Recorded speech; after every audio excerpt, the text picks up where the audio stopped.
5 August 2024 ফেসিবাদ বিরোধী স্বৈরশাসক বিরোধী এক ন্যায়তন্ত্রের বিরুদ্ধে বাংলাদেশের জনগণ আবার একটি ইস্পাত কঠিন অক্ষ দেখেছে। আগামীর বাংলাদেশ নির্মাণের জন্য এই অক্ষ আবারও প্রয়োজন। এই অক্ষ যখনই থাকবে তখনই ফেসিবাদ পরাজিত হবে, স্বৈরশাসক পরাজিত হবে। আমরা সে উদাত্ত আহ্বান জানাতে চাই যে আমরা দলীয় রাজনীতি করবো, আমাদের ভিন্ন মত থাকবে, ভিন্ন রাজনীতি থাকবে, আমি ভিন্ন টেকনিক নিয়ে চলবো, সেটি স্বাভাবিক। এটি গণতন্ত্রের সৌন্দর্য, এটি গণতন্ত্রকে পূর্ণতা দান করবে। কিন্তু দিন শেষে আমাদের কাজ হবে, আমাদের লক্ষ্য হবে দেশের জন্য, জনগণের জন্য, মানবতার জন্য কল্যাণ করা। আমি মনে করি 7 নভেম্বর আমাদেরকে শিক্ষা দিয়েছে এবং সেই সময় যারা জাতির নেতৃত্ব দিয়েছে তারা এই বিষয়টিকে সঠিকভাবে উপলব্ধি করতে পেরেছিলেন। আজকের বাংলাদেশেও জাতীয় নেতৃবৃন্দকে এই সঠিক সিদ্ধান্ত নেওয়ার জন্য তাদেরকে এগিয়ে আসতে হবে।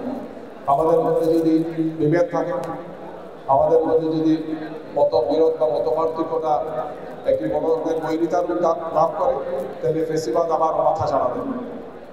আমি আহ্বান জানাবো আজকের এই দিনে আমরা আবার ঐক্যবদ্ধ হই, আমরা ঐক্যবদ্ধ থাকি, একটি ঐক্যবদ্ধ জাতি আমরা উপহার দিই।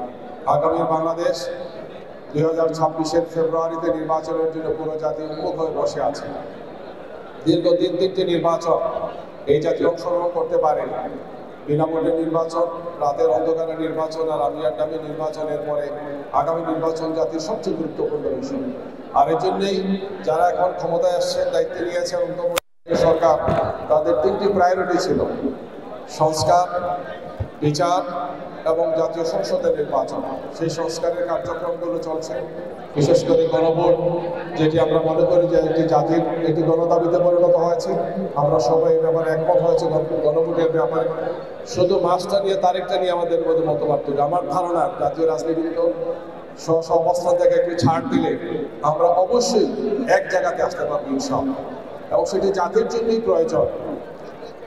আমরা যাতে আমাদের সেই ঐতিহাসিক দায়িত্বটি পালন করতে পারি, আমি শীর্ষ নেতৃবৃন্দকে অনুরোধ জানাবো যে আমরা আমাদের এই ঐতিহাসিক মুহূর্তে যাতে আমরা সঠিক সিদ্ধান্ত নিয়ে জাতিকে আমরা একটি দিক নির্দেশনা দিতে পারি।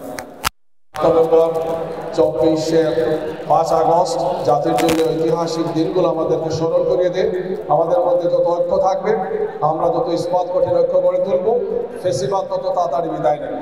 ফেসিবাদ আসার পথকে আমরা আর এখানে দেখতে চাই না। ফেসিবাদকে আমরা রুখবো, একটি গণতান্ত্রিক, একটি মানবিক বাংলাদেশ গড়বো ইনশাআল্লাহ।